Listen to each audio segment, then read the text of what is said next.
Nakalibreng masahe ang kalaban kay LeBron James. Napatalon sa ginawa ni TP.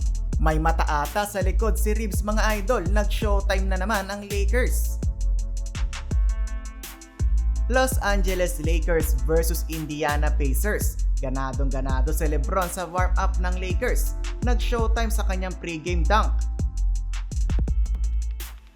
Opening period showtime agad ang home team. Rui Blockshot sinundan ng two-handed slam dunk ni Dinwiddie. Siya muna ang pumalit kay D'Lo sa starting lineup. Early na quarter maganda ang nilalaro ni Andrew Nembhard. Kumana kaagad ng 7 puntos. Nagkaroon pa ng block party mga idol. Butata si LeBron ni Miles Turner. Bawi naman si AD at Dinwiddie sa kabila. Pascal Siakam binigla naman ang arena. Pinosterize ba naman ang dalawang player ng Lakers? Kagulo ang bench ng Indiana. Nag-aawatan pa ang mga players. Halimaw na quarter para kay Anthony Davis, 15 points, 8 rebounds. Nakadami ng dunk etong si Dabrao. Napadami lang ang turnover ng Lakers mga idol. 6 na turnover laban sa 0 turnover ng Indiana. End ng quarter, abante ng 6 ang Pacers, 36-30.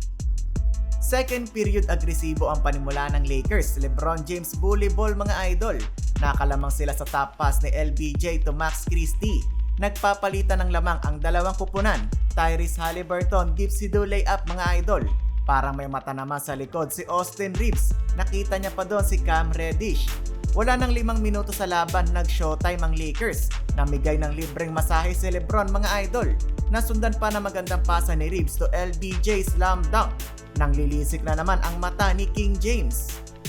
Napatalon si LeBron sa ginawang end one play ni TP. Nasundan niya pa ng corner 3. May mata din sa likod si Haliburton. Nag-iwan ng pasa kay Obi Toppin. Natapos ang first half 72-68. Lamang na ang Lakers. Simula ng second half, mainit agad etong si Dinwiddie. Pumukol ng 2 sunod na 3. Austin Reeves sinayawan ng bantay, pasok ang long range triple. Kumakawala na ang Lakers dito mga idol.